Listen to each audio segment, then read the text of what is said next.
All right, good evening, everybody. I'm going to call to order this meeting of the Perrysburg Board of Education, a regular board meeting on Monday, July 17th, 2023. And we will start with roll call, please. Ms. Larimer. Mrs. Eubank. Here. Dr. Ruffert. Here. Mr. Pullman. Here. Mr. Bennington. Here. I ask that we stand for the Pledge of Allegiance. I pledge allegiance to the flag of the United States of America and to the republic for which it stands, one nation, under God, indivisible, with liberty and justice for all.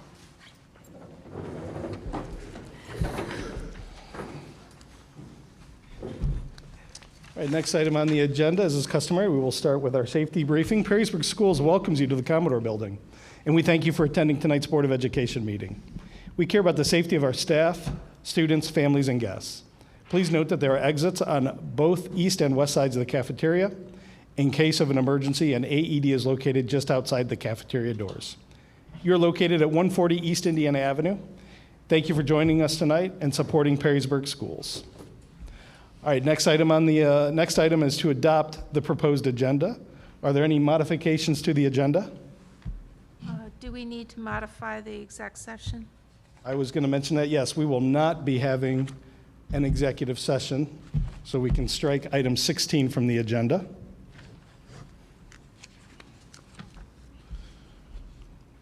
Any other changes to the proposed agenda?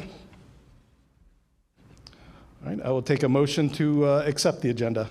So moved. Second. Mr. Pullman on first and Dr. Reffert second. Roll call, please. I know. Mr. Pullman. Yes. Dr. Ruffert. Yes. Mrs. Eubank. Yes. Ms. Larimer. Yes. Mr. Bennington. Yes. All right. I am not used to not having recognition, so we are going to go straight in then. Next item is public participation. This is an opportunity for the public to participate or to give comment on agenda items only. There will be a second opportunity for public participation for non-agenda items at the end of the meeting. So, all right. So we will move. There is no public participation sign up. So next we will turn it over to Mr. Hostler for the superintendent's report. Tom? All right, thank you. Appreciate everybody being here this July. As you know, we don't have any recognitions, and July feels a little bit different than other times of the year when we're in session. And we wanted to begin the superintendent's report with kind of a capital projects update with our operations director, because there are many things that are happening around the district, and we have many staff members that are certainly busy getting the building and grounds prepared for the next school year, which is just around the corner. So, we'll invite James up, and we'll ask him to kind of give us an update on everything that's happening in operations, and while he gets the mic set up, operations is transportation, food service, and then our maintenance, custodians, and grounds. So, and then all the additional projects that we have to contract outside for. So those all fall under James' responsibility. So, Just a couple of things, Mr. Mapes. Just a few things. Just a little. I'm definitely one of the few people in the district that look forward to the first day of school. That means our projects are complete, for sure. But tonight we're just going to go over the purpose of this is just kind of address everyone, let everyone know everything that's going on in operations, going on with our PI and projects that we've done this year. So the first thing is anyone who's been in Fort Meigs cafeteria knows that we have the old style cafeteria tables that come out of the wall. A few years ago, there was a big push with Jared's Law to get rid of those. We did not do that in this building, so we figured even though Jared's Law is no longer a thing, we don't have to comply to it, we do need more tables. You can see where the estimated cost was $35,000 when we started this back in 2020. And then the final cost was the $48,229.45. The reason for that is, one, things went up a little bit because of inflation. And the second thing is we actually added tables because Fort Meigs increased students since we looked at that in 2020. So when I started looking at the proposal and sat down with Marjo, he said, James, there's one problem. I don't have enough tables for lunch. So we obviously addressed that with the purchase of that. So that's why that number's off just a little bit. So at Frank, we actually got a really good deal on the scrubber, the $15,228. It was the original to the building, and it broke down, and we were going to replace it, and the parts were obsolete, so we ended up buying a new one. So that kind of came from our contingency fund. And classroom furniture this year at Toth Elementary, Jessica came to me and said, I don't have enough desks for next year. And so we started looking around and asking around for the principals, and nobody had desks. So obviously, with the increase in students, we needed to purchase those. So that is 2 classrooms worth of furniture for Toth Elementary for next school year. The new roof that is going on. So this was a little bit of you'll notice that it says final cost where the estimated cost was. So I knew that we had some money in contingency, and next year we were going to do another roofing project. There's a unique roofing system to Toth. It has what's called a tubbing system where all the water drains into a tub and then out of that tub, and then all the HVAC system sits above those tubs, which is kind of unique. And so when I started talking to the contractor, I said, it seems like we should do it all at once. It seems like if we do part of it and then next year come back, we're kind of tearing part of it up and it's going to be more. He goes, well, you do have to do that. So I do one thing that all contractors love. I put out to bid with the RFP of what we wanted and then did a plan B as a contingent that possibly taking that as well. And it came in significantly lower than what we thought. We ended up saving about $60,000 by combining next year and this year's job. So that's why that final cost is a little bit higher on that project. So we decided to do it this year. So the boiler repair at Toth Elementary was an in-house job that we did. We have great guys that can work on our boilers. We replaced all the burners and everything in the inside of the unit, so it extends the life of them significantly.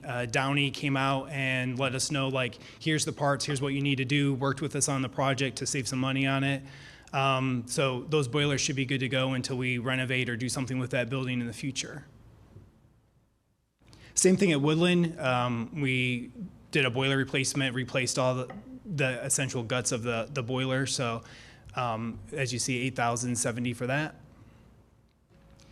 So this is one of the more exciting times of my job, where you get to sit down with teachers and staff and community members and plan a playground. So we were able to get a grant through Game Time, which picks up half the cost of the new playground. And this will be the first all-inclusive playground for Perrysburg schools. It's really exciting. It's an awesome thing to be able to have.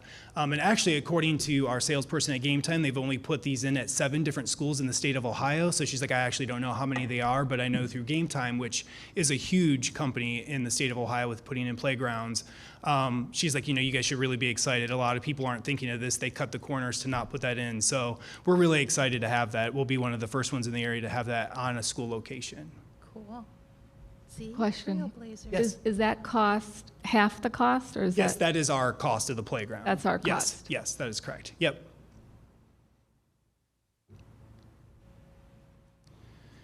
So at Hall Prairie, when we moved into that building, we had some sensor issues, and we found out that there were 2 different systems that we could have purchased through the HVAC programming when the building was built. And we kept getting alarm calls, and so there were manual sensors, and then there were actual where you could go in and manually manipulate them, and then there's electronic sensors. And the electronic sensors were able to pick up actually like smoke, can tell the difference between condensation and smoke, where the manual sensors could not. So we were getting all these alarm calls. Whenever we get an alarm call, someone has to come in and reset the alarm. The fire department shows up, a custodian shows up, and so we were paying for the custodian to come, and the fire department, I think, was getting annoyed with us. So we upgraded that system this year, which cost $82,475 to upgrade that. We have not had any problems since then, so it's really worked well. It's just one of those things where the engineers thought something would work, and it didn't work, so we upgraded that this year. Perrysburg Junior High, that is the new roof that is going on. Last year we did the auditorium and the gymnasium area, and this year now we're moving over to one of the wings of the school. It's a 4-year project that we have split up into phases, and this is year 2 of that project. So masonry repair, we've been doing a lot of tuck pointing on the junior high. That is spread out over the course of 6 years just because of the summertime and the labor intense that it goes into it. So this last year we did the auditorium, and this year we're doing the aux gym and the back side of the gym, and then we'll start around the other side of the classrooms hopefully next year and start moving in that direction. We were right on, actually that estimated cost was what we bid it out because we didn't know what it was going to cost. We thought it was going to be significantly more actually. But they're almost done actually with that project. They're probably about 3/4 through that project. So we also installed a new fire door. Last year we did all new fire ventilation through the roof system at the junior high. And so this year, one of the things we had to do was update that fire door. So the purpose of this fire door is when there is fire in the actual part of the school from where the gymnasiums are, because the gymnasium is such a big area, this will automatically come down. It's automated, it senses it, it comes down, it closes. The last one was not working properly. We would have to manually pull it down. So the fire inspector said, that's something we should probably look into. So that actually was just repaired recently too for $9,985. This year at the high school, again, we just didn't have enough classroom furniture. So you can see where there's $32,879.82 that was purchased in furniture. That's 2.5 classrooms of furniture, and the half classroom is because the one classroom that it was in is a computer lab, and so they didn't need as many chairs and desks. The roof restoration at the high school, so that is a metal roof, and what we are doing to extend the life of the roof is putting a coating that goes over top and it seals all of the cracks on the actual metal framing of the roof, so we don't have to tear the metal roof off. It extends usually by 20 years. So we're hoping that buys us some time. That they say 20 years, but they warranty it for 10. So we're hoping that we obviously get that 10 to 15 years on that. So that was the $85,674 for that project. Chiller repair at the high school. So with the energy optimizers, we were looking to repair those chillers.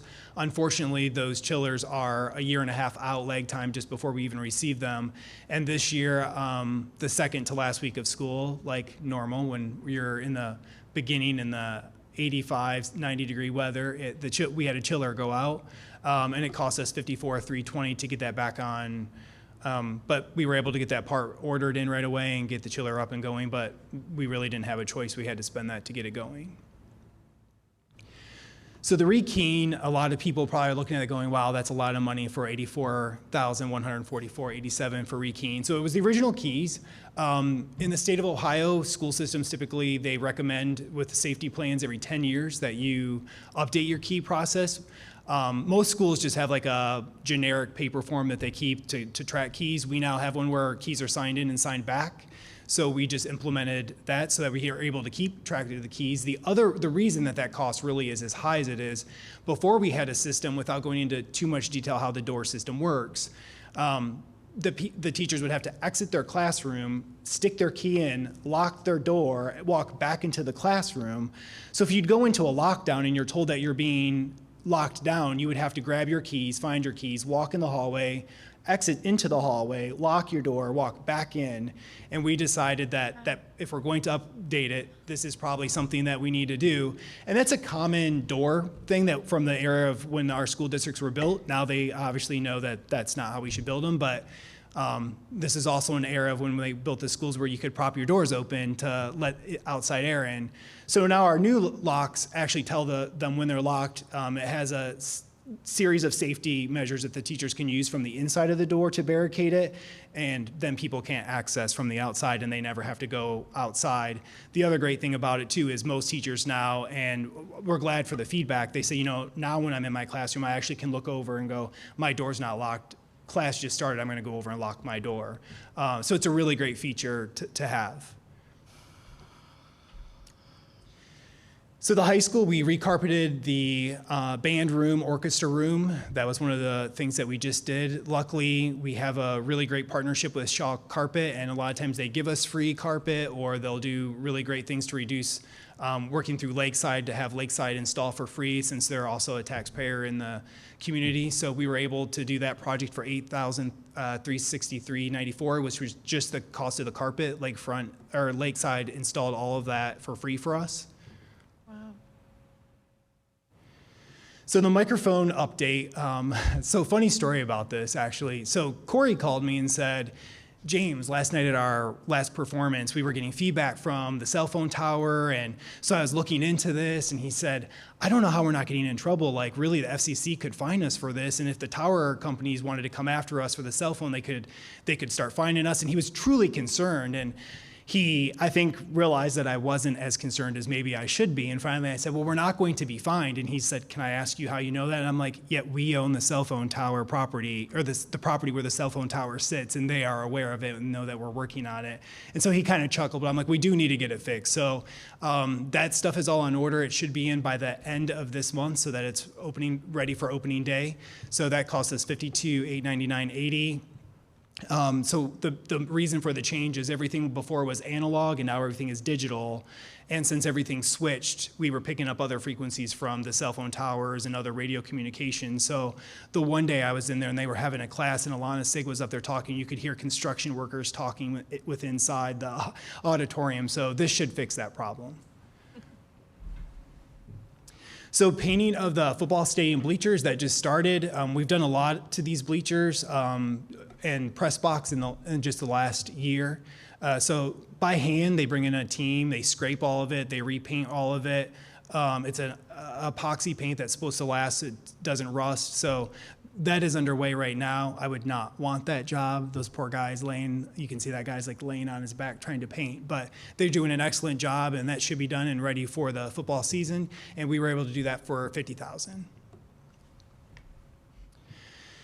So the press box, we estimated it for $40,000. We had 3 different companies that when we bid it out that came out and looked at it. And I'm pretty sure that all of the guys thought I was crazy because they're like, well, we really don't know where to start. And I'm like, just cut the top of it off and we'll just sheet it. And they're like, well, it's not that easy. And then we started looking into it and we had priced actually taking that down and having one brought in, but you have to have a crane and then the actual box itself to be built and then to be placed there. And then the structure would have to change behind the bleachers. So we were looking at almost $200,000 to do all of that. And I was like, there's no way we can do that. There's gotta be an easier way. So, we worked with Speaker, they came out, we had a plan, and they didn't think that I was as crazy as some of the other people, and so that was the finished product. So this used to be the home side, now the away side. You can remember it used to be 2 stories. We were having a lot of structural issues with that, so what we did is we changed the bracing underneath there and made some changes to that, cut the top of it off,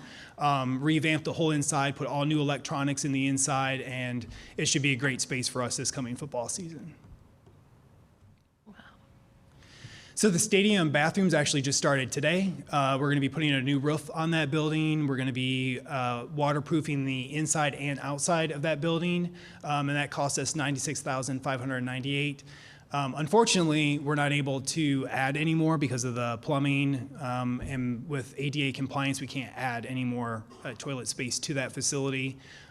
So hopefully within our bond issue going forward, that's something that we can look into, adding some bathrooms or doing something. But this should fix that. Anyone who's been in those bathrooms in the last year know that they needed a facelift. So that's happening currently right now as well. And then for this building, we had one of the original floor scrubbers as well. And so we bought just a small walk behind that they're able to scrub the floors with. It does really save on the life of the floors. So we were able to get that for $5,200. So this is a project that we just completed just recently.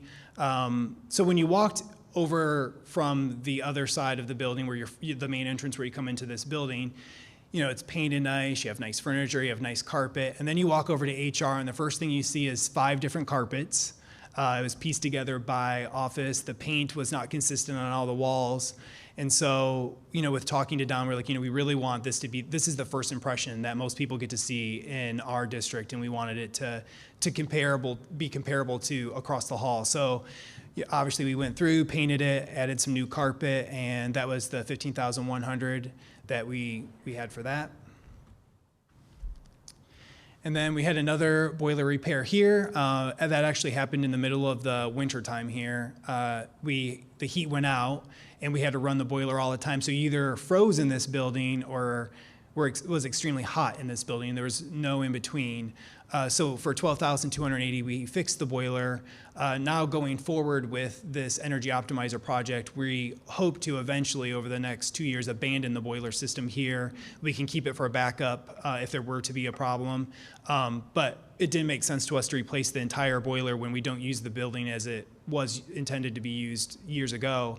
So now everything will be locally controlled. So if you need air or heat in one particular area, you're able to control that without having to have it run all the time. Plus, adding that boiler repair, all of the structure with the pipes actually in the wall, they're rusted. We have steam leaks. So you're constantly, even if we put a new boiler in, we would be chasing the steam leaks. So it didn't make sense for us to fix it. So we just did a repair to it. It was costly, but unfortunately we had to do it to get us through until this project.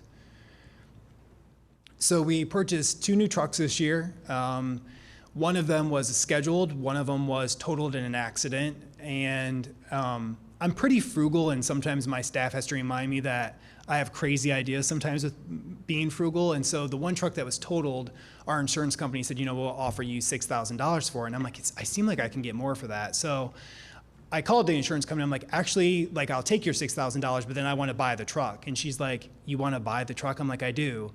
So I had called a couple different areas, and there were a lot of companies that purchase vehicles and then resell them for parts. And there was a guy where I had saw where he was looking for the engine that we had in our truck, and we had low miles on the truck. So he ended up buying the truck off of us for $11,000. So we made some money off of that because, when it's a $95,000 or a year 1995 truck, it was worth something to us, but our insurance company's like, yeah, it's not worth anything. And I was like, it's got to be worth more than that. So my staff thought I was crazy, but it did work out, and so we were able to buy the 2 new trucks. We purchased 3 new snowplows. 2 of those were because of the 2 new trucks, and then one of the other snowplows is actually a different type of plow where you can angle it and push more snow a little bit faster. The one truck has a little bit bigger engine, so we thought let's upgrade that so we can push a little bit more snow, especially at the high school, get that cleared up a little bit quicker. So that was the $24,015 for that. New band instruments. This year we did spend quite a bit in band instruments. Obviously, COVID, we purchased a lot because kids were kind of having their own instruments, and now we realize it's kind of nice to have everyone to have their own instruments and not have people stare at other kids as they're playing the instruments. So we were able to purchase more instruments for the 71-376. It's really been great. I know the band director has thanked me a couple times, and Mick's thanked me. They were able to get some instruments out of it as well. So we've really been purchasing a lot of this style of van. It helps with transporting special needs students, our track teams, our golf teams, especially now that we have a harder time finding bus drivers. I like them because then I don't have to drive bus as much. But for 64, 845, they did go up significantly more. But when you're looking at the price of the 8-passenger van, it's really a 15-passenger van, but we're only allowed to haul 8.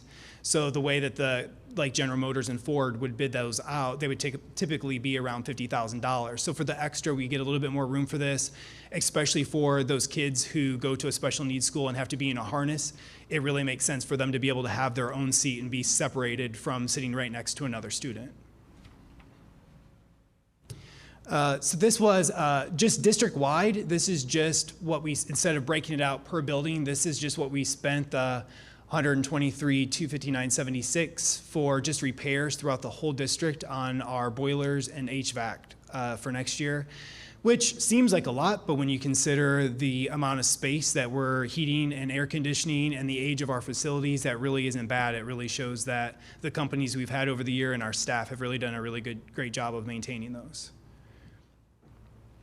So currently right now we're going through parking lot sealing and striping. One of the things that we sat down and did this winter, myself, the maintenance director, and one of our maintenance guys, we sat down and did a list of 10 years of what we need to do, and we kind of plug that in, and it's a working document where we can move things around, and we kind of know what we need to do, when we would like to do it, but sometimes something will break, we need to reprioritize.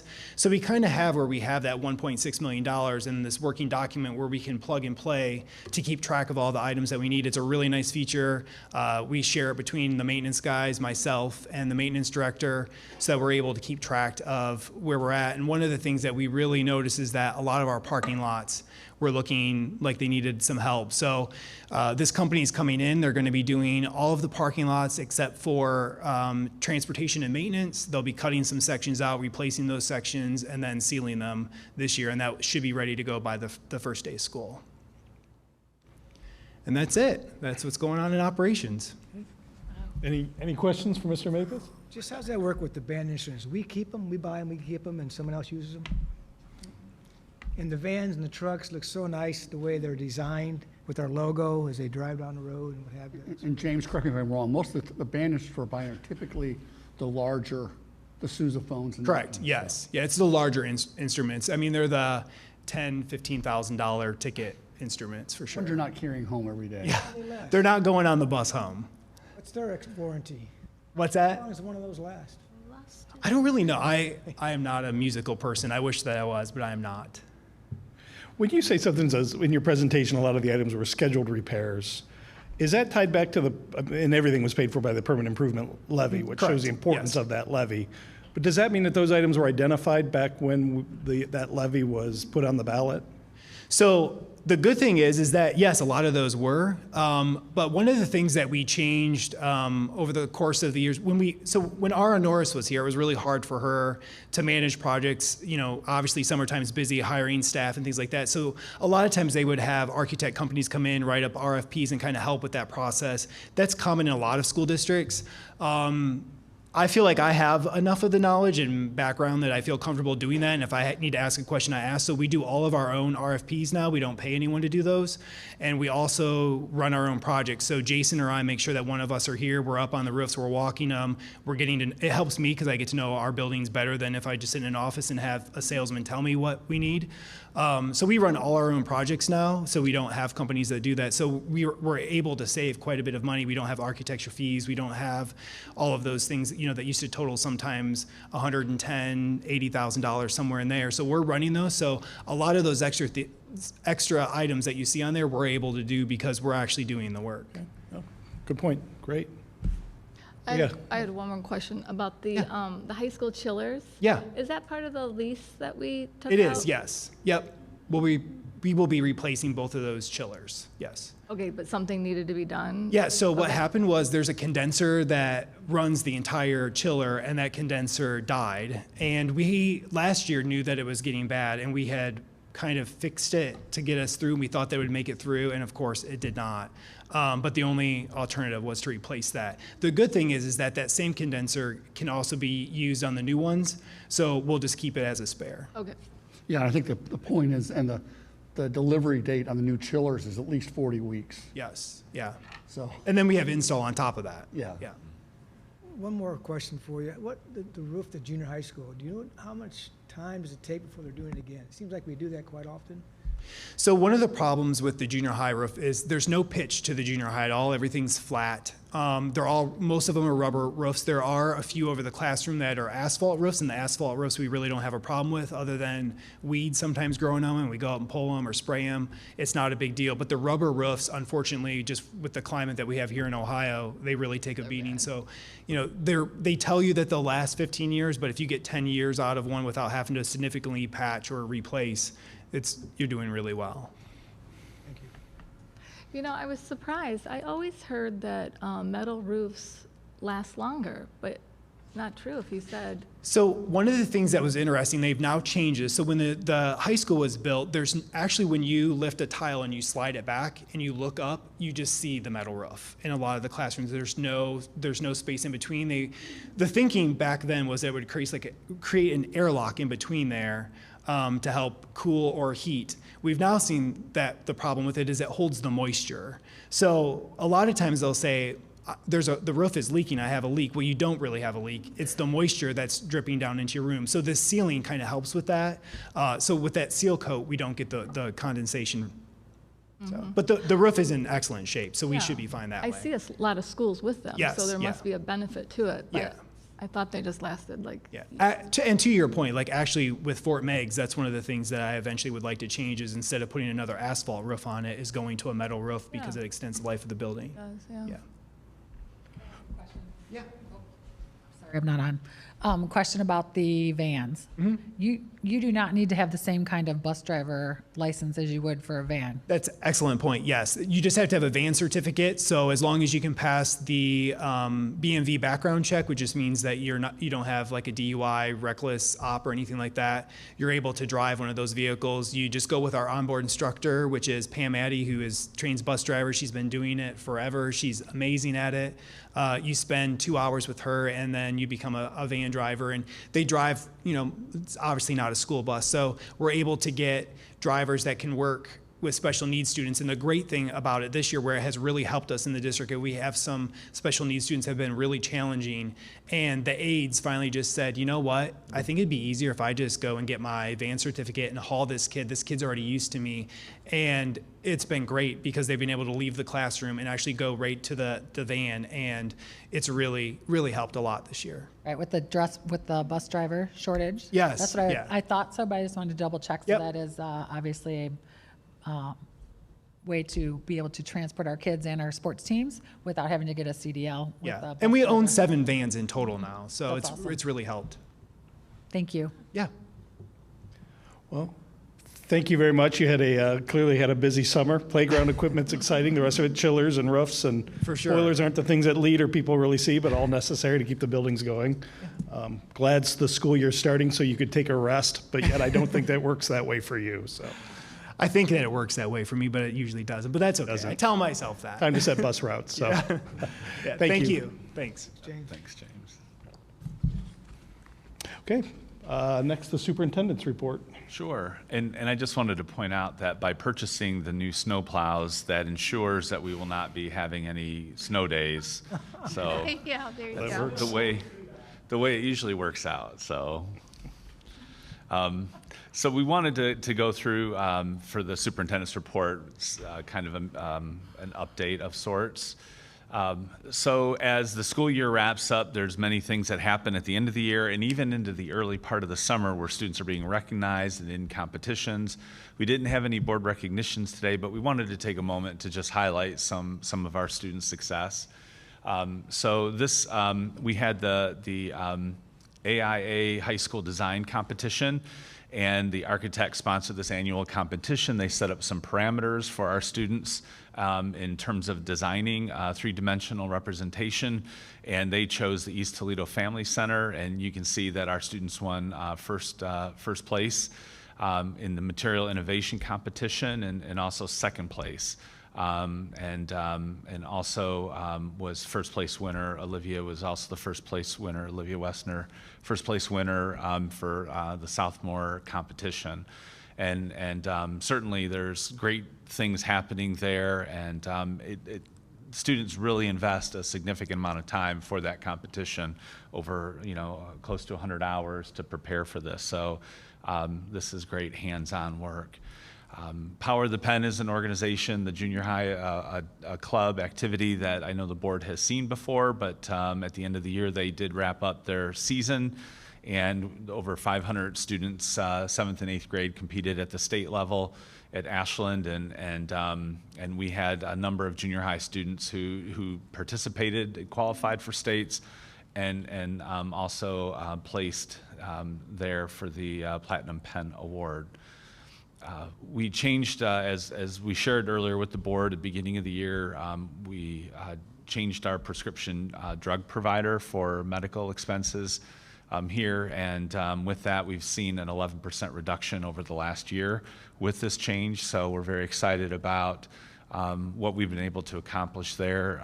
Don Christie, HR director, works very closely with the prescription provider, really good data, and just being able to work hard on reducing those costs is significant.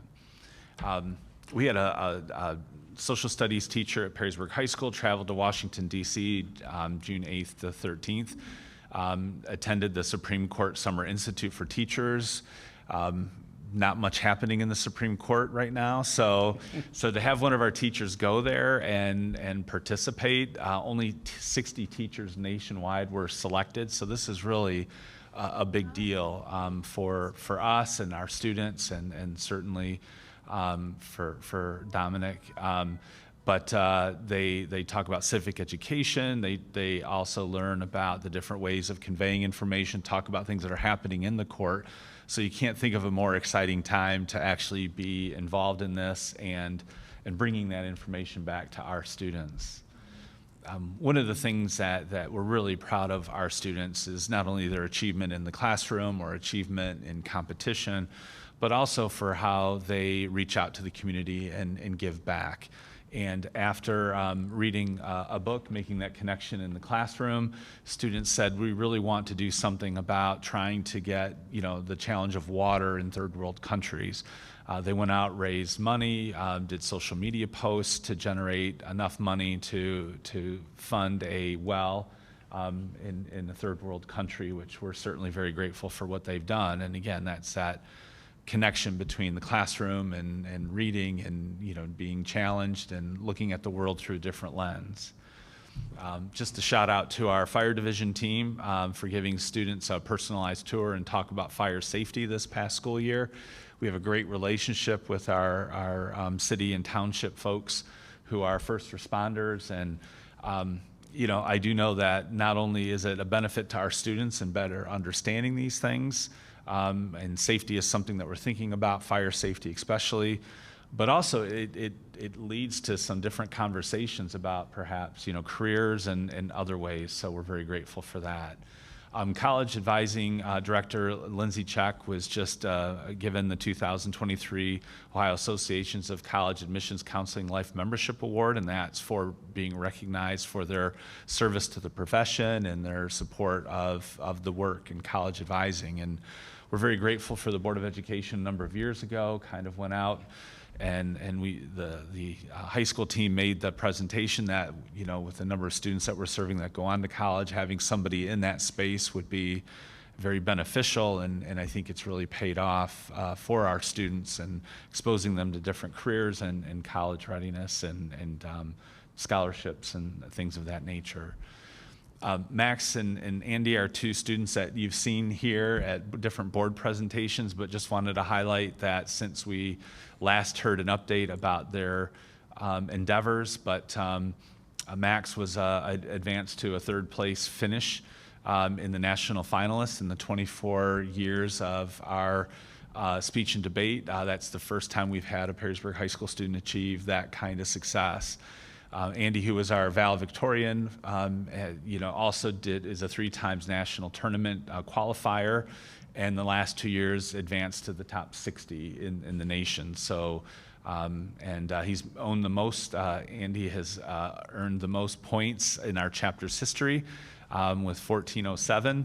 And Max at 9th, but certainly a great time to be part of that organization. And our coach Deb Kemp has done a remarkable job of really pushing the students, supporting them, all the students, not just the ones that we happen to read about. And this is another connection between what was happening in the classroom and then taking it and applying it to the real world. But students at HPI read a story called A Wolf Called Wanderer, and they began to talk about empathy because it was written through the lens of the main character, which was an animal. And so they began to talk about what we could do to help, and it really led into this project-based learning where we had the students begin to figure out how can we help students find their forever homes. They ended up connecting with the Lucas County Pit Crew. They held a adoption event, and several pets were adopted. They had over 200 people attend this event looking and considering adopting a pet. And there were 5 dogs and 6 cats were adopted. So again, it is taking that experience that in the classroom and then applying it to these types of things. And it is really special that, again, we have our students achieving this kind of, connections to ways to help not only people, but also our pets. There's always a question of, teachers get the summer off, but for many of our teachers, that's not necessarily the case. So in June, and then we have another session coming up, just this week, where we have over 200 teachers from across Northwest Ohio coming to Perrysburg High School.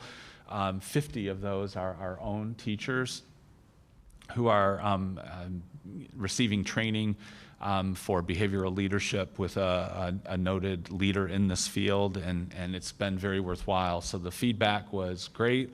Hosting the event it allows us to reap some benefits financially for that, which makes James happy because I know our staff has to work around these areas.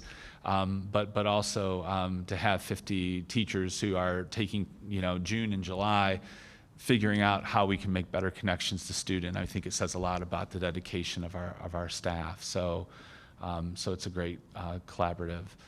The preschool earned its top quality rating, 5 stars. So we're very proud of our preschool staff, and they continued to do a great job. And the preschool is that combination of serving typical students and students that are identified for special education services and keeping that balance. We serve over 200 students in our preschool. Each classroom has students who are receiving special education services and support, so it's a great environment there. And of course we have 7 students that participated in the Ohio Choral Directors Association Summer Honors Choir, and 3 are graduates, so it's great to see them continuing to carry on the tradition. And then also the a cappella choir outstanding performance at the Summer Association. So again, we have staff members, we have students, they're doing great things, into the summer. So I just wanted to highlight a little bit about the state budget that was just approved and adopted. So Randy is going to go into a little more detail in terms of what this means financially for Perrysburg schools. So I'm going to do kind of a quick overview, broad strokes.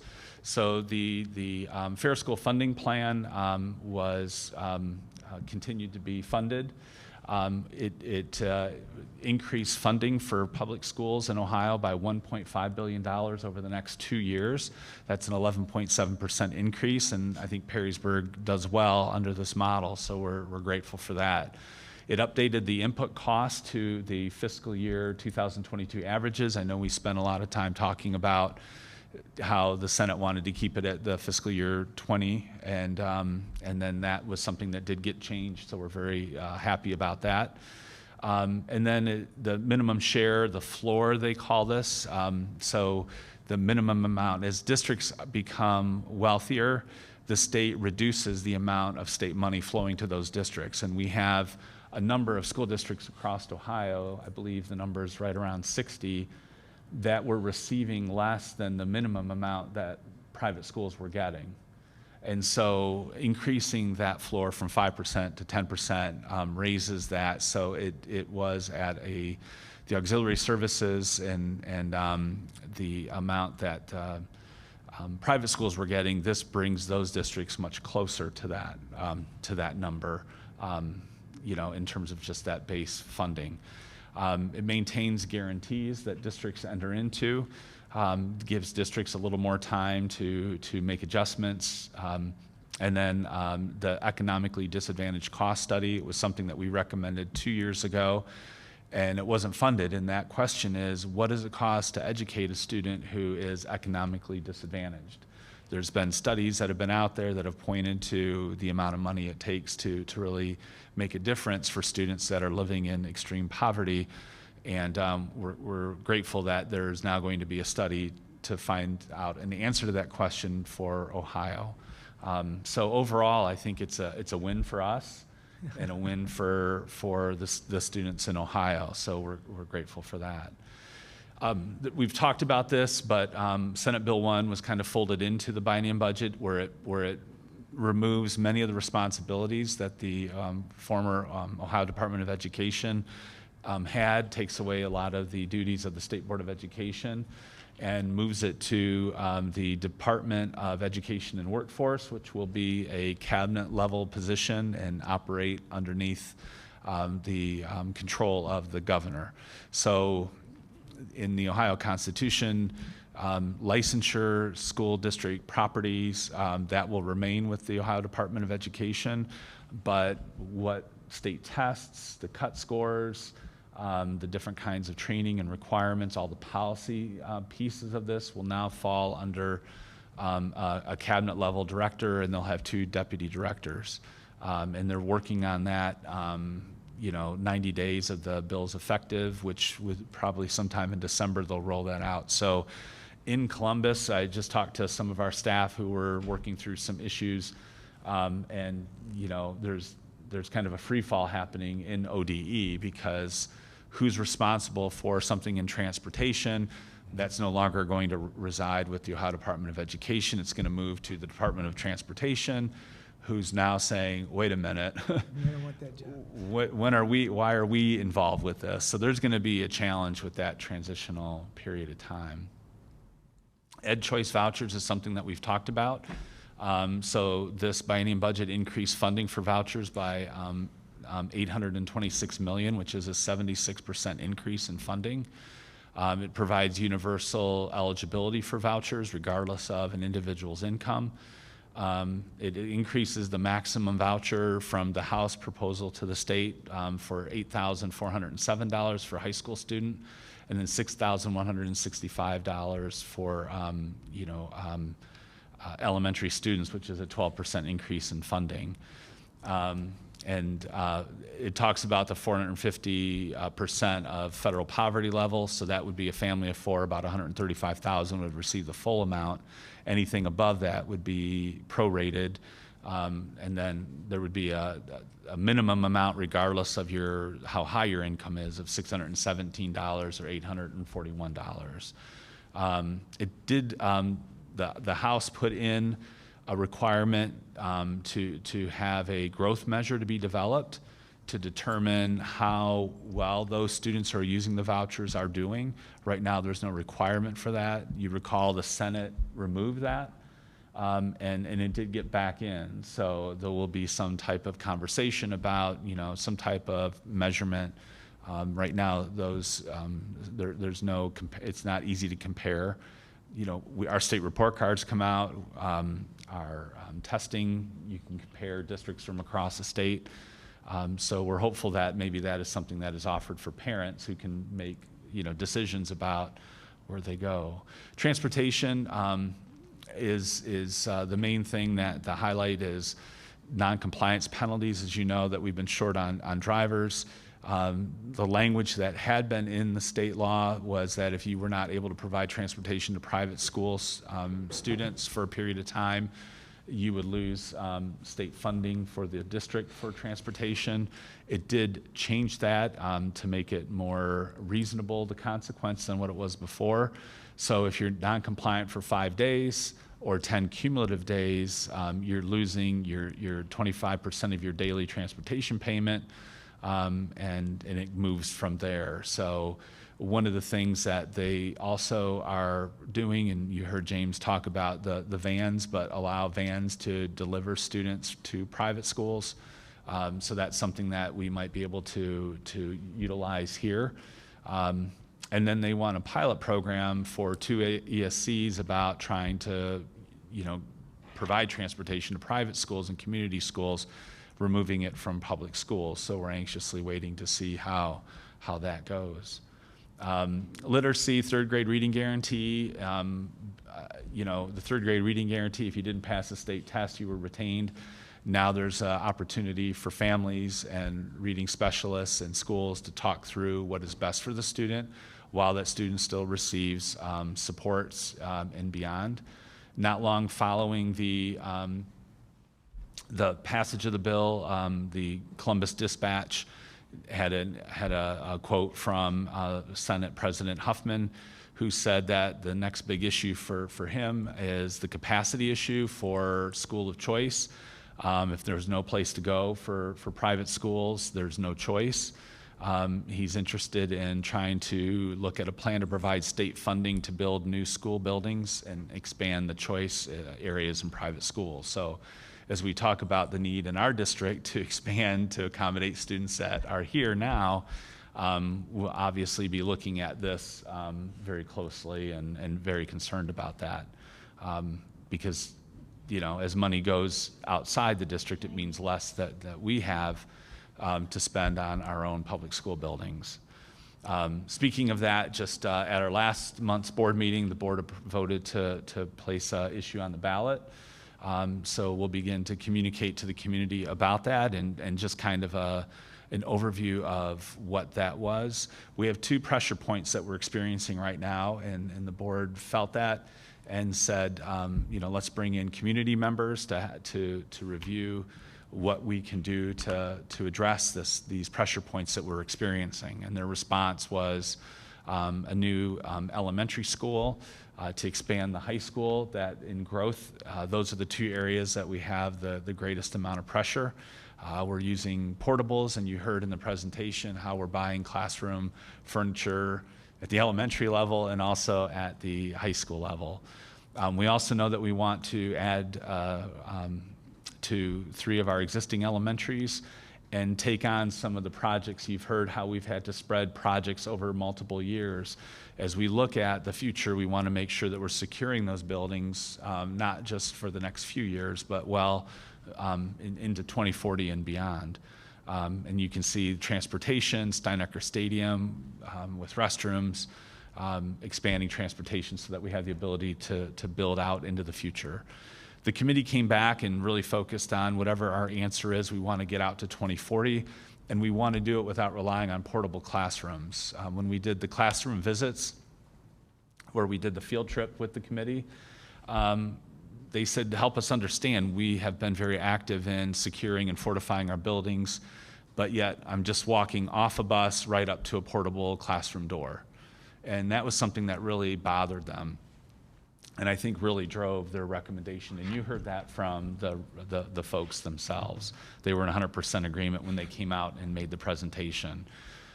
Growth is something that's happening. It's not just one big class, but it happens every year across the board. I've shared with folks that this is my favorite way to describe how growth happens, but our graduates started out with 302, a class of 302 kindergartners, and when they graduated, it was 429. And you can see that the other grade levels, the same thing is happening. It's not an anomaly. And that's how growth begins to happen. When you look at our school district and how it's laid out, those circles are not the Olympic rings, but that is a 1-mile radius across our existing elementaries. And you can see right on the edge of the light blue one in the upper left-hand corner, that's Hall Prairie and the Perrysburg High School. All the growth is happening in that area, and we do not have a school in that area. So the committee looked at that and said, finding a place for a new elementary in that southwest corner is really important because that's where our students are coming from. And you can see how much the 3 elementaries, Frank, Toth, and Woodland, overlap. That doesn't help us with where the growth is happening. And the other challenge in the bottom right-hand corner shows the boundaries of the elementary schools, and you can see how different colors are starting to pop up within the boundaries. And as new subdivisions come online, we look for buildings that have room. And that's how you start to get these polka dots beginning to show up, because that's all the space that we have.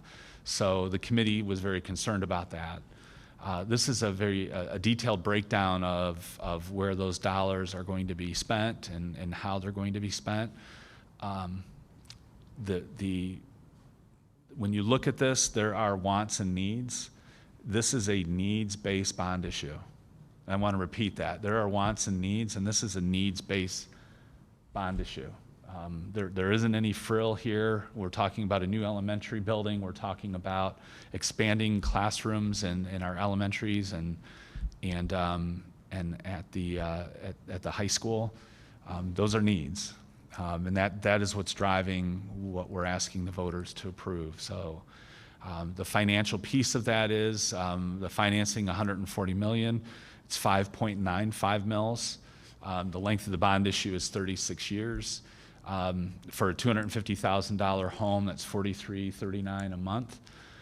And we also have received approval to participate in the Ohio Facilities Commission's ELP program. And we can receive up to 30% of the cost of this project back from the OFCC of those eligible projects, which could be a refund. The maximum it could be is $42 million. So that's kind of how the finances are lining up for this.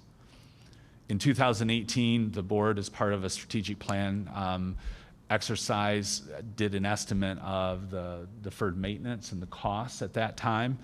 And then we had to redo that for OFCC to be eligible for this program. And you can begin to see that since 2018, compared to where the costs are today, the difference in the amount of doing the same work. So, why now? We know that there will never be a time where the costs will be less than they are now. And you can see that just in the recent years, the amount of increase. The committee was very interested in looking at, well, what's the cost of doing nothing? And we know portables is one way that we've handled this in the past. It's something that the committee was not interested in being a long-term solution. And that is all the things that we've talked about, the highlighting with this particular update.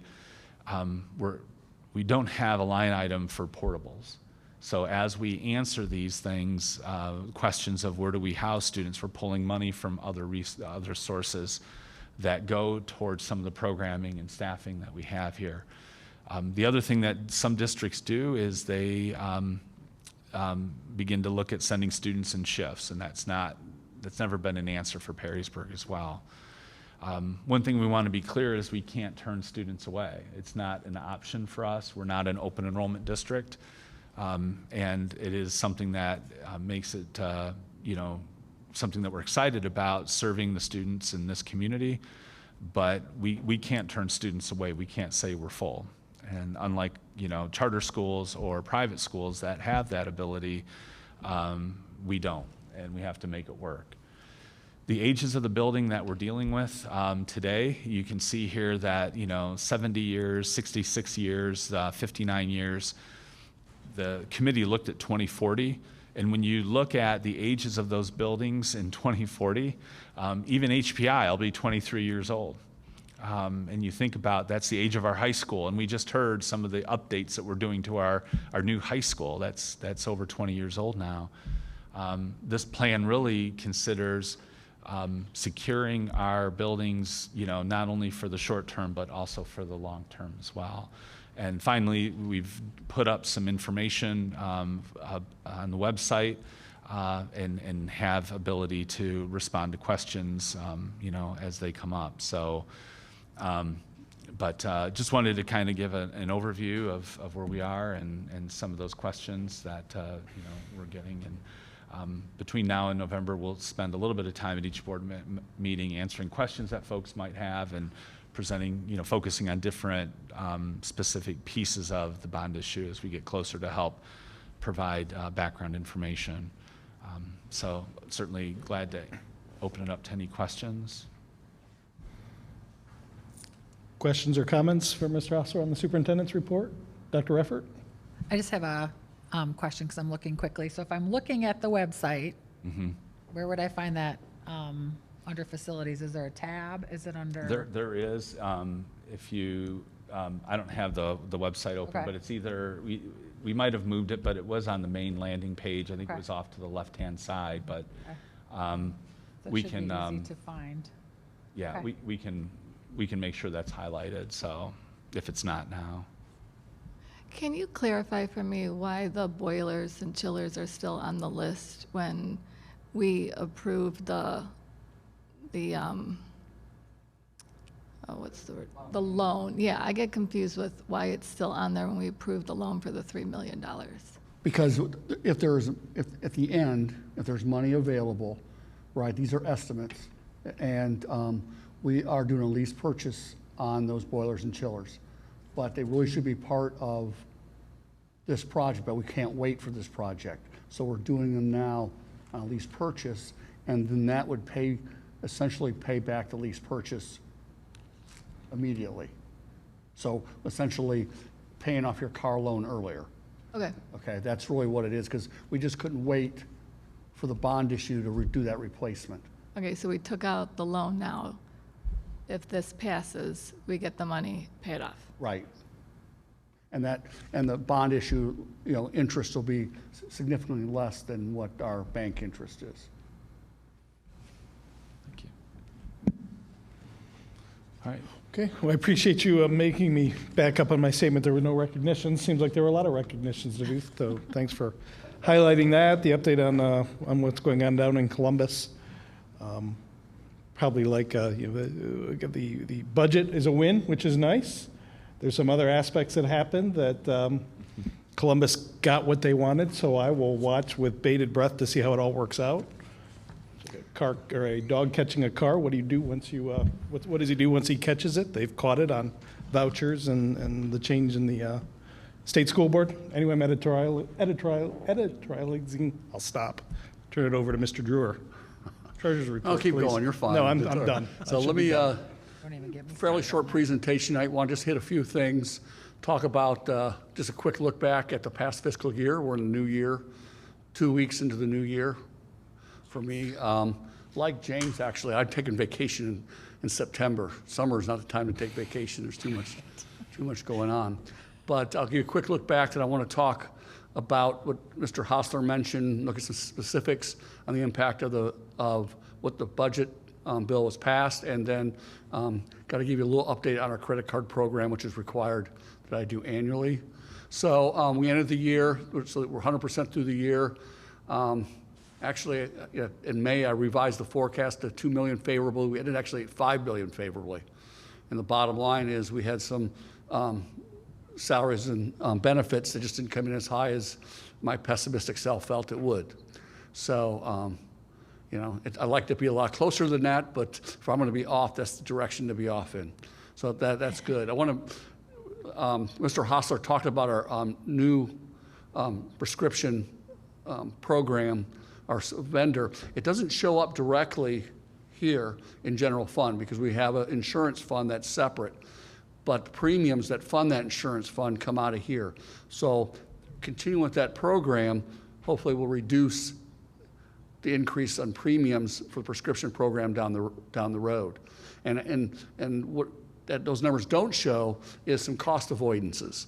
We've had the National Scripts has done some good things with the vendors and getting vendors, the pharmaceutical companies, to pay for some high cost drugs. And we should have Mr. Christie, and I should probably do a presentation on some of the details of self-insurance. But essentially, if I go to the doctor, that bill is paid by Perrysburg schools. Now there's mutual health in between that manages it, but it really comes out of our insurance fund. So every dollar we save on prescriptions and stuff really is a direct benefit. We have some very expensive prescriptions. We have some prescriptions that if we had to pay for them out of pocket are literally $100,000 a month per dose. Okay, so it's having partners out to work with us on that is really, really important. So I'm kind of off topic here. I just want to point out that these things don't show immediately, but they do have an impact to us in the general fund. We're right where we expect to be at end of the year cash balance. So we'll reset. We've already got our first tax advance in July, which tells me that tax collections down in Bowling Green are going well. So just a quick recap. We ended the year strong, particularly income tax. Investments were really good, and personal utility, public property, and our total revenue is up 5.9% year over last year. Expenses were up 4.4%, with salaries and benefits coming in significantly lower, and supply costs were actually much lower than expected, and the thanks for that really goes to James' efforts in things like our copier costs and working with maintenance on those kind of costs. So that's one of the areas that we have some control over, right? We can count paper clips, and we literally counting paper clips, and we came in much better in that front. So happy the way this year ended, and we'll see how we start off in here in a couple of weeks. We'll have our first month in already. So let me talk about the state budget. Mr. Hostler's already hit all these. nothing new here. So if you recall, I'm going to focus, there's a lot of numbers on this page, so I'm just going to focus on a couple that kind of gives you that comparison. So on my forecast in May, our unrestricted state aid for next year, I was forecasting just less than $11 million. And then maybe $300,000 increase for the following year. And much of that increase in the following year was based on the assumption that we would go to tuition-free all-day kindergarten, which that's not a done decision yet.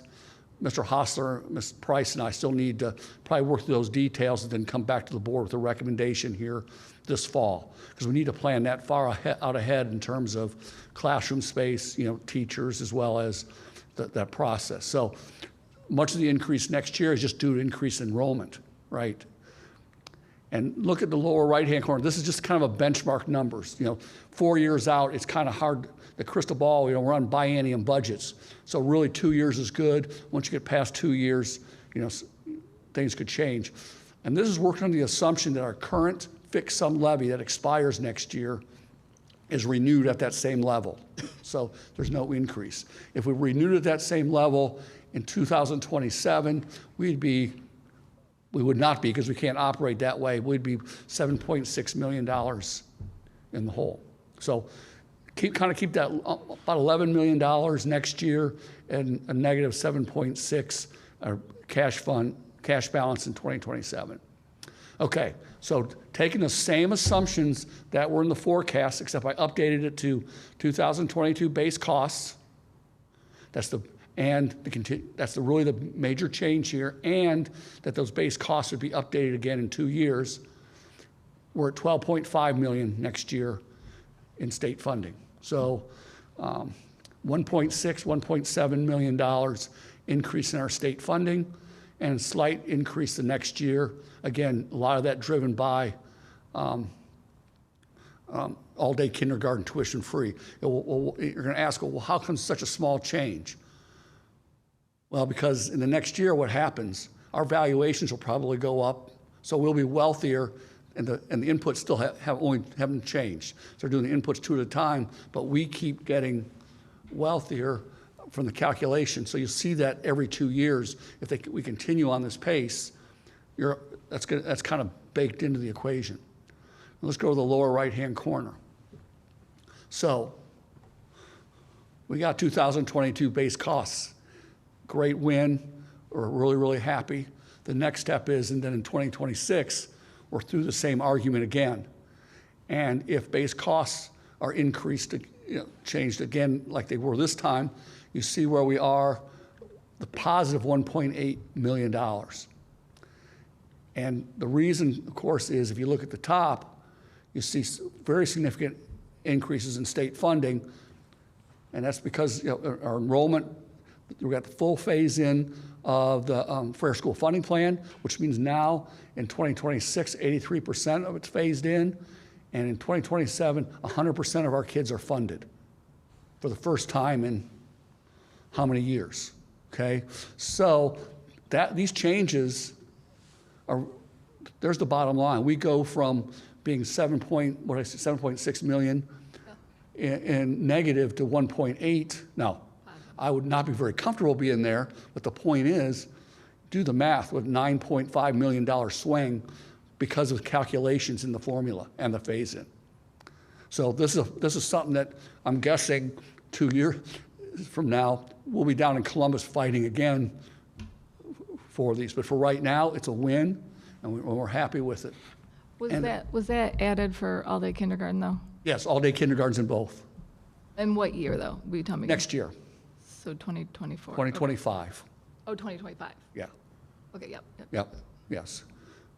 So again, I can't speak for Mr. Hostler and Mrs. Price, but we're going to have some conversation, make sure we're on the same page, and then come back to the board with a recommendation on there. Financially, it's a no-brainer.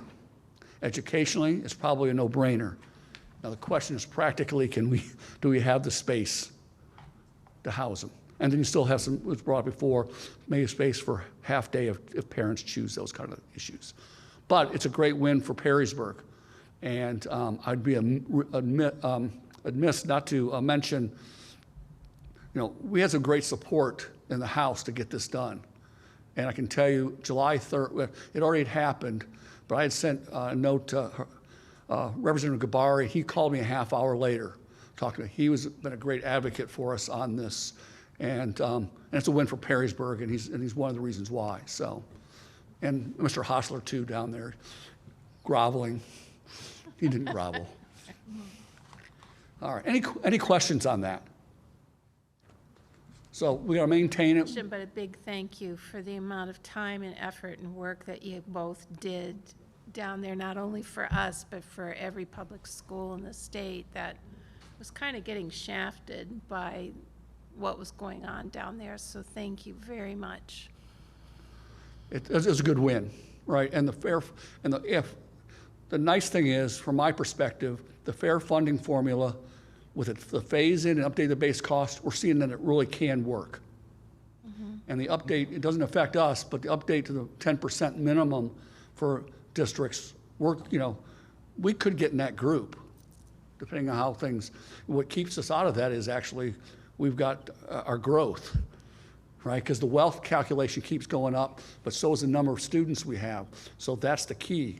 Both numbers are important. You have districts who are wealthy, but their number of students is dropping, so they get even more wealthier. So our growth is a double-edged sword, right? It's impacting us on the facility side, and we need to have this bond issue, but also we're getting funded for those students. Any questions on this? All right, credit cards. Now, go from big picture to little picture. So one of the driving things in my office is getting away from writing checks. I don't know how many checks you write personally. I've written, what is this, we're in July, I've written my second check this year today. And it's because the charity I'm writing the check to only takes checks. Right? Checks are the number one reason for bank fraud. Checks can be easily altered. They've got sophisticated techniques. And plus, checks are getting stolen out of mailboxes, not just home mailboxes, but out of USPS mailboxes and stuff like that. So the banks are telling us, stop doing checks. They're also the most expensive way to pay bills. It takes a little more labor, you got to print them, and you got to mail them. So some years ago, we instituted a credit card program. And the priority in the office in accounts payable is, what we want to do is pay our bills first with a credit card. Now, when I say credit card, recognize we don't have revolving debt. It's paid off every month, so we're not accruing any interest. So we say, hey, Mrs. Vendor, will you take a credit card? And at no fees, if the answer is yes, we'll pay with a credit card. And that can be a physical card or a virtual card. Most of our one-time purchases are a virtual card. Building secretary needs to buy something, calls our office, we give them a number. It's a one-time use for that purchase. The second choice are ACHs. They're safe, they're secure, a little bit lower cost than checks, but there's a tiny cost with them.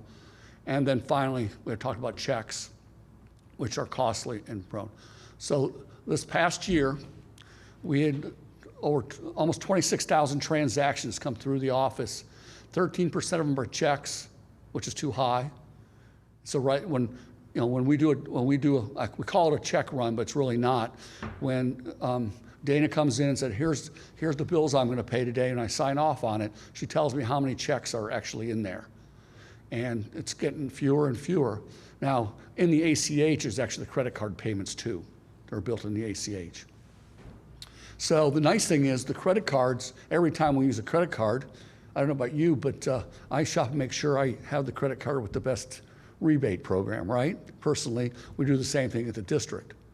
So last year, a decent year, not where we need to be yet, we received over $15,000 in credit card rebates. That's cash back into the general fund. And that number needs to go up. Again, we look for every reason. For one thing, First Energy is a very difficult, there's no customer service with them anymore, as you know, but they're one we're working with to use a credit card payment on. And our electric bill is pretty high, so that's pretty nice. We pay our workers' comp bill, which is over $100,000 with a credit card. It makes it very, very easy for us to manage, and those bills are reconciled every month to the penny, and then we get the rebates. So it's a win-win. So annually, part of the requirement is me to share this with you. Because we have a credit card program, we have a compliance officer. Assistant Treasurer Kelly Wells is the compliance officer. By statute, I cannot be. We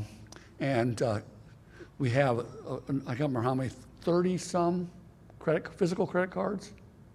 24. 28.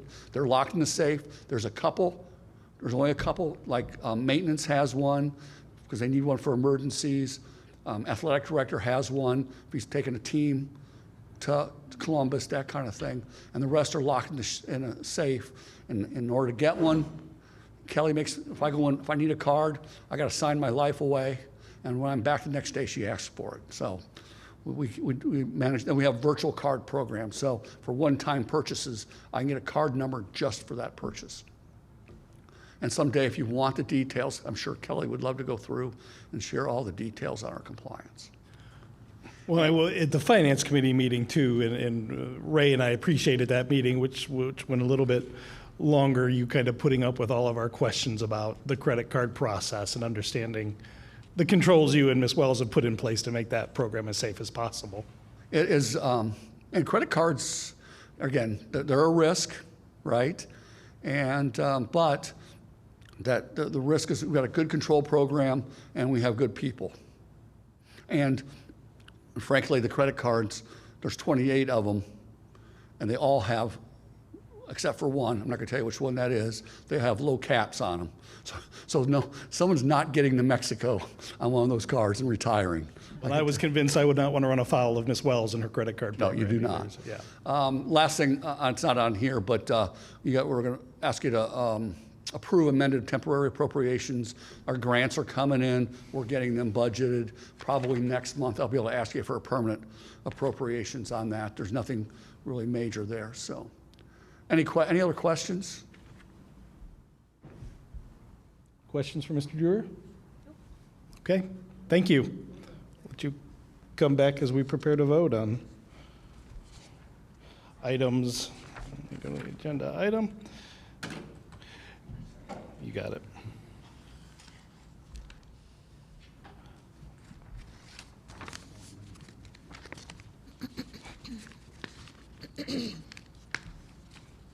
And I've got no pithy comments to buy you time. I've got no comments to buy you time. You ready? Okay.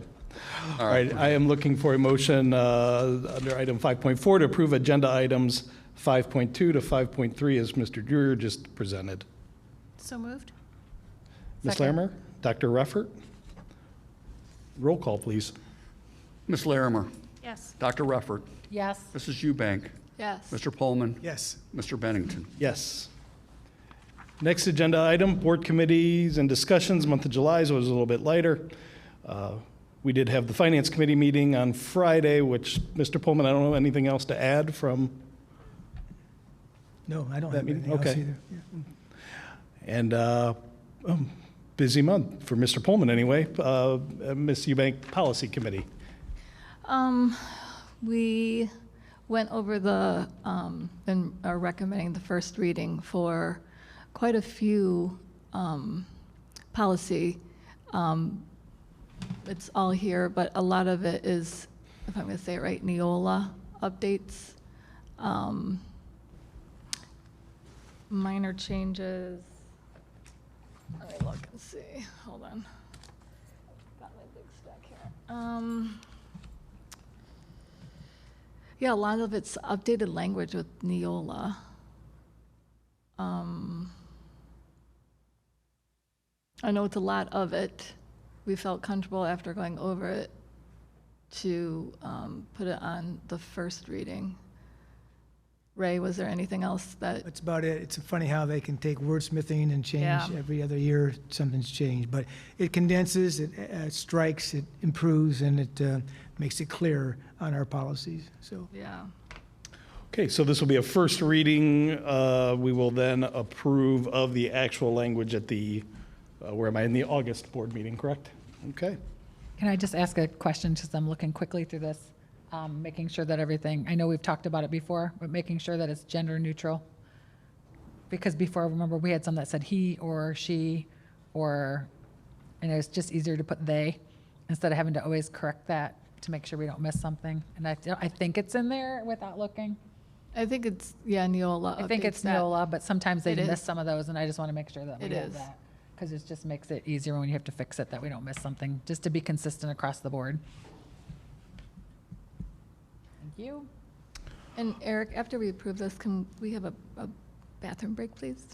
That is fine. We're probably, that's it for committee discussions. I believe any other committees that I may have missed?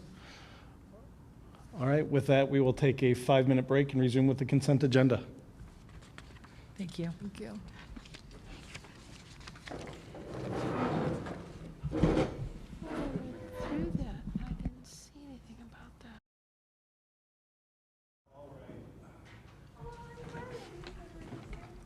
Okay, we are back in session. That seems loud. So next we have item 7.1, the consent agenda.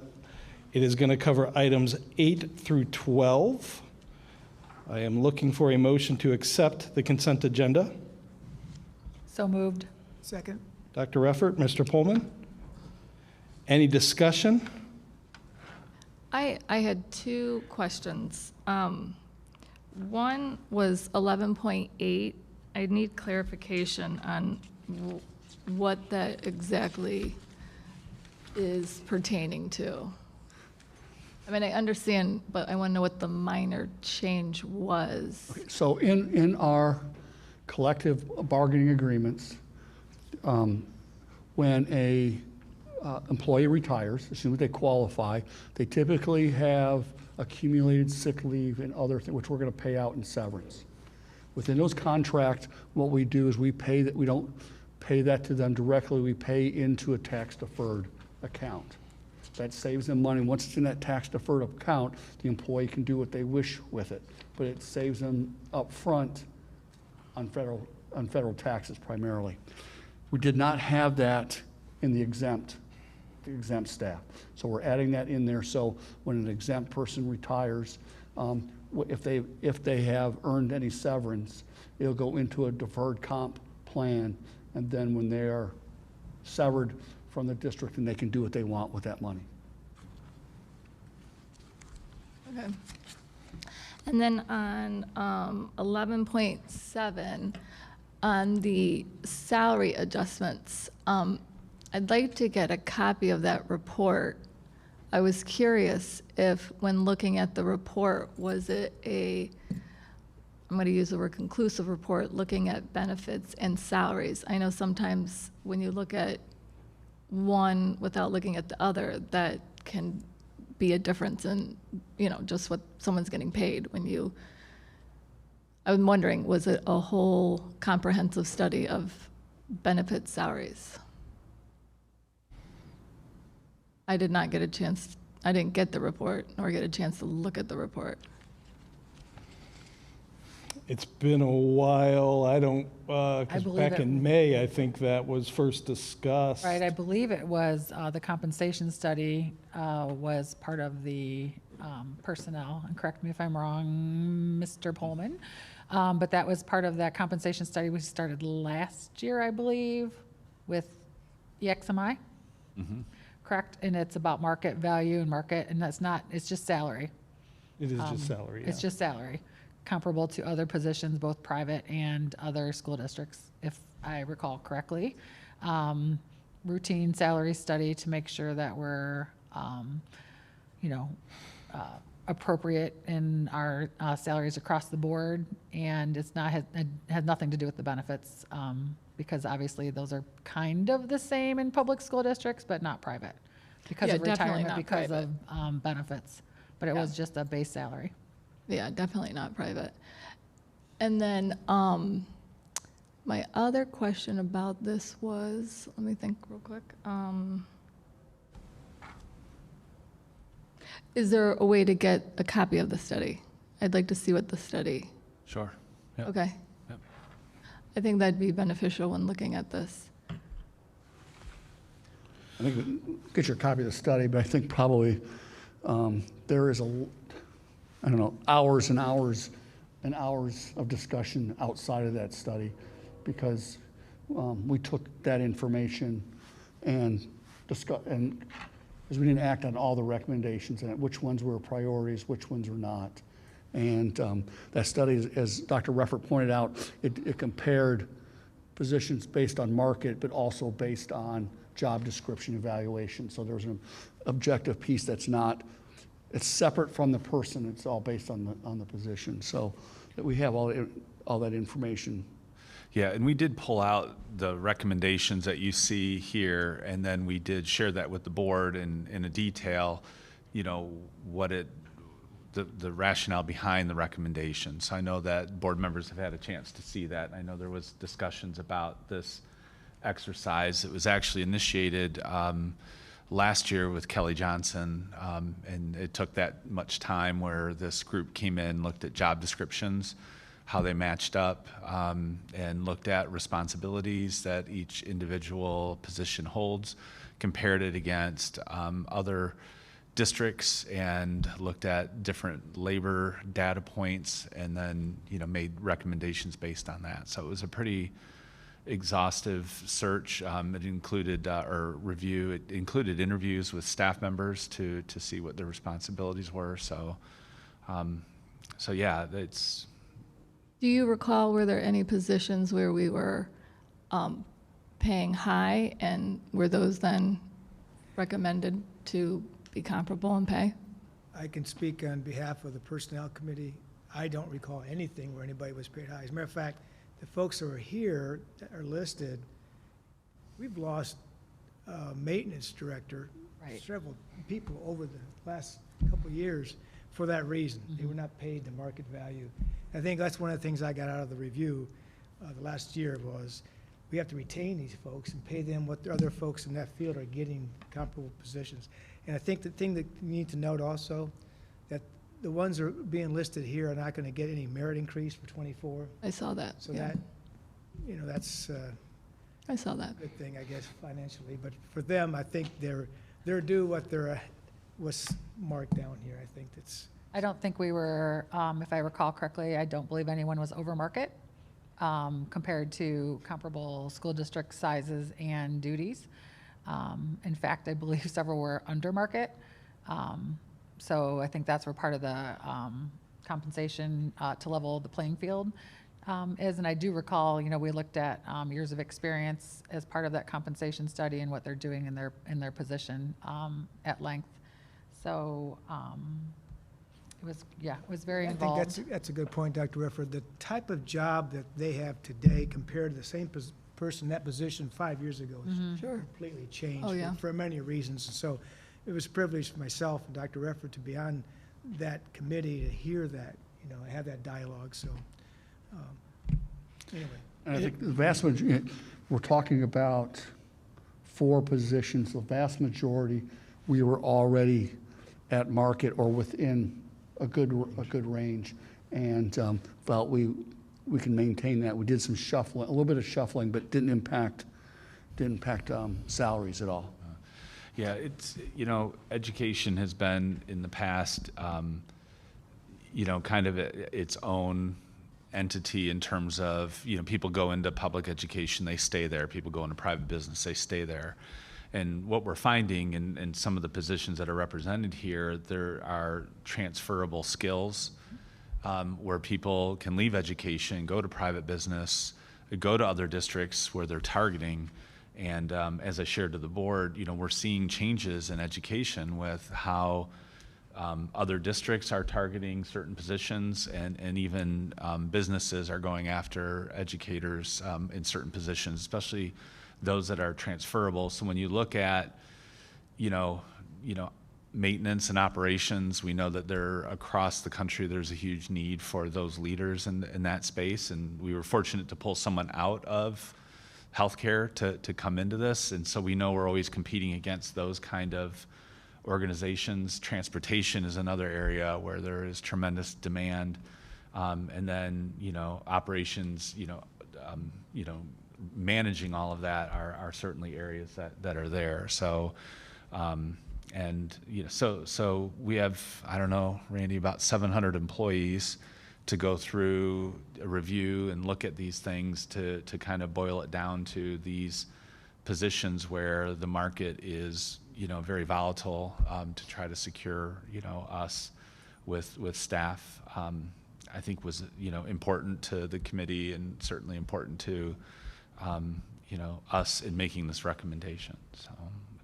And as I recall from a finance standpoint, I don't remember the exact number of what the incremental is here, but in terms of, as a percentage of the budget, it's not even 1%. I don't think it's even 0.5% of the total budget.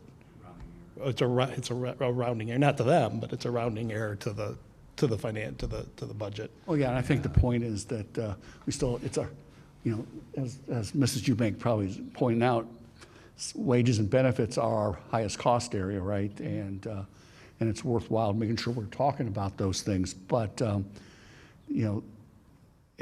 but we have to be competitive. It's at Barrison, and I can just say, having been involved in those discussions, there wasn't a recommendation that was taken lightly. I mean, there was some back and forth on everything that we did, and I felt like the executive team, Mrs. Price, Mr. Hostler, Mr. Christie, and I did a good job of vetting all these and only bringing to the board those things that we thought were absolutely critical to act on, because as Mr. Hostler pointed out, we're competing against, particularly in the operations positions. You notice 3 of the 4 are operations positions. I did notice. And the other one, the athletic director, that job has changed significantly.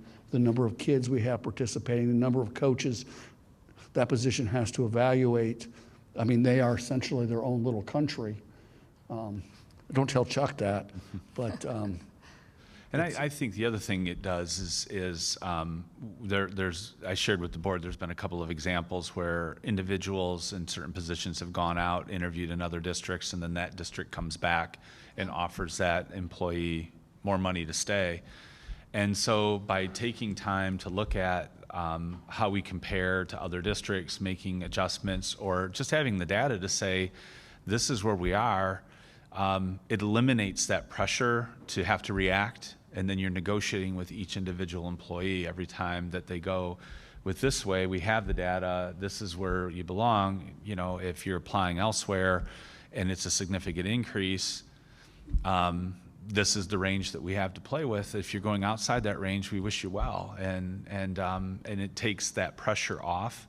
So in many respects, I think it'll be helpful for us moving forward as the volatility of public education, increases. I don't think in the next few years it's going to get better. No, it's the number cutthroat. of applicants have gone down, and I know there was a large, district that we were communicating with, area superintendents, that they changed the starting rate for one position to $90,000, and a number of districts lost people, and so we haven't really had that before, and now all of a sudden we're having to to pay attention to that. So this study gives us the data. We're not kind of going off of our gut, or we really like this person so we want to give them more money, or someone applying just to try to say, hey, I got this offer. It really takes us out of that realm and puts it back into, well, here's where the market is, here's what the data says, this is the range for this position based on these factors, and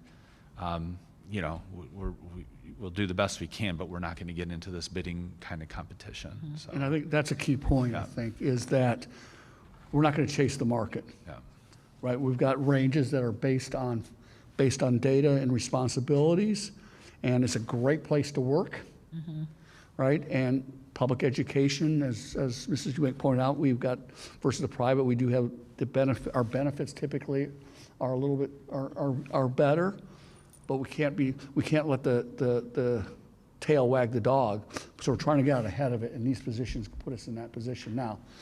5 years from now, will we be going to look at this again? Probably.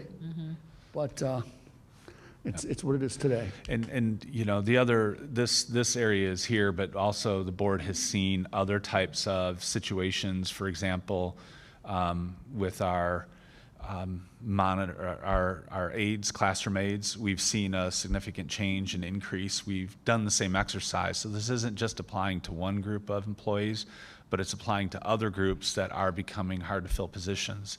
And there was a presentation done with the board in terms of the recommendations to make that area more competitive. And you know, when you drive through and you see a help wanted sign, $20 an hour, and you know free lunches at this restaurant if you work here, and those kinds of things, and we're competing in that market, and with cafeteria workers, with cafeteria aides or classroom aides. So we've also spent some time looking at those positions as well. So we're very happy with the changes with the aide positions. We went through the year with 7 outstanding vacancies for most of the year.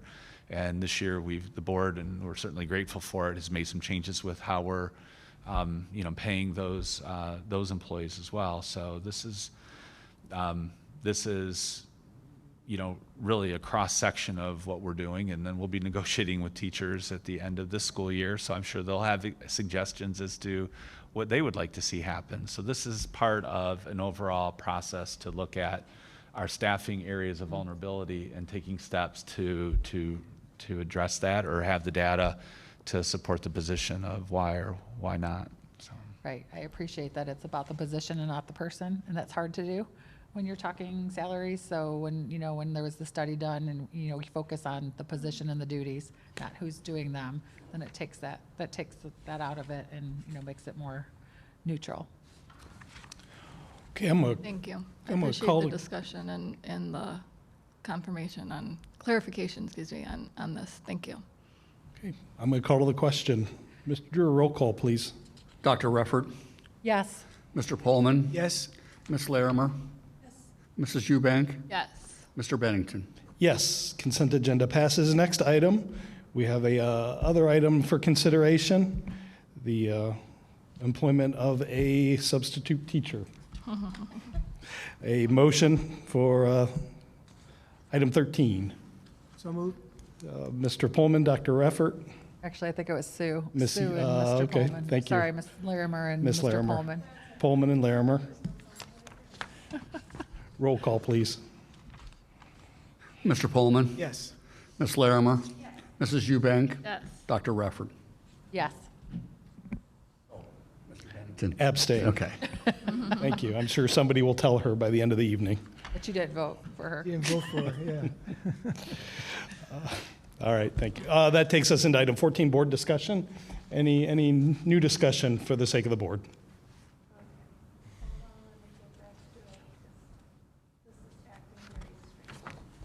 I was very curious as to how was the,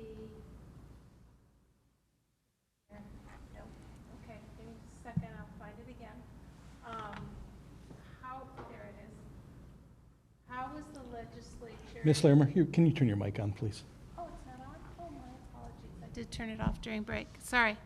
How was the legislature able to bypass a referendum from 1953 when the people of Ohio voted to get the state superintendent out of the governor's office and put it with the state board of education, and to keep those out of the governor's mansion? So I wrote to one of the legal eagles down at OSBA and asked him that question, and I thought you'd be interested in the response. He says, "Thank you for your question. This is a question that's floating around down here as we speak. But from what I've read, the State Board of Education won't challenge the issue since both the state and the State Board of Ed are legally represented by the AG's office. An outside legal challenge is being talked about, but it's unknown who, when, or even if this will happen. The 90-day transition of power and responsibilities has already started with the State Board. It is important to note that the state superintendent, and here's the caveat, It is important to note that the state superintendent will stay with the State Board of Education, while another new position, the Director of Department of Education and Workforce, will be in the cabinet. This might explain how they bypassed the legal action related to the 1953 vote that you discussed in your email. So if that question has run through your mind, that is their take on it at this moment. So it's not that they took the state super out, but they created a whole new position. And then changed around and then assigned responsibilities as they Yeah, deemed, yeah, Yeah. stripped them of their responsibilities, right. Even though they were, all the positions in the State Board of Ed were voted for. But, you know, they Yeah. pretty much do what they Yeah, want, apparently. I think it's a hot mess. Right. But there you go. That was my, And it'll probably be an appointment that has no clue or has had zero experience in education as well. It'll be somebody's crony. Can't wait to see who that is. that was something that was brought up when I was running for state school board, and I talked to one of the gentlemen that had been an interim. In fact, Tom, you introduced me to him, and his name escapes me at the moment. What a delightful man he was, but he let me know that all the people on that floor, that building, none of them had anything to do with education. Had no background in it, no understanding of it whatsoever. But they're passing laws and whatever, telling educators what to do. So, yeah, I think that that's going to be something to really watch, because I do not see the benefit of it. To me, it's not fixing a problem. Yes, is the State Board of Educational functional? Yeah, well, Not a to lot of depend. people would say no, and probably be okay in that assessment. But to create another problem, to fix a problem, is not generally how one would fix a problem. So I'm thinking this is going to be a hot mess to watch. Thank you, Ms. Larimer. Always appreciate those emails and that insight. Nobody does it like you. Any other new business for discussion? Seeing none, we did not have anybody sign up for the second public participation section earlier. So with that, I am looking for a motion to adjourn. So moved. Second, Dr. Reffert, Ms. Larimer, and roll call, please. Dr. Reffert, Yes. Ms. Larimer, yes. Mrs. Eubank, Yes. Mr. Pullman, Yes. Mr. Bennington. Yes, thank you all. We are adjourned.